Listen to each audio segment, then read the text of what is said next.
What's up everyone, welcome to this video. In this video I will show you how to fix the always on display not working issue on your Xiaomi phone. So to fix this issue, first of all open settings. Now in settings, scroll down and tap on wallpaper and personalization. Now here in wallpaper and personalization, tap on always on display, and here you will see a always on display button.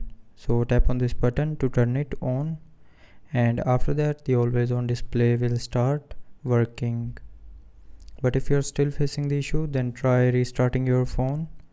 So to restart, press and hold on the power button.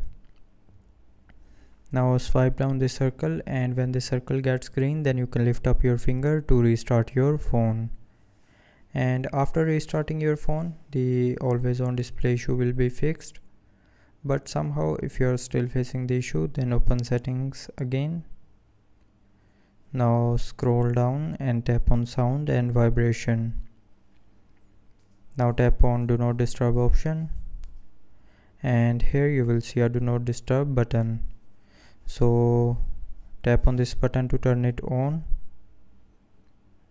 and when this button is turned on, you will not be able to use always on display. So to fix the always on display not working issue, tap on this button to turn it back off. So that's how you can fix the always on display not working on your Xiaomi phone. So I hope you liked the video. Thanks for watching.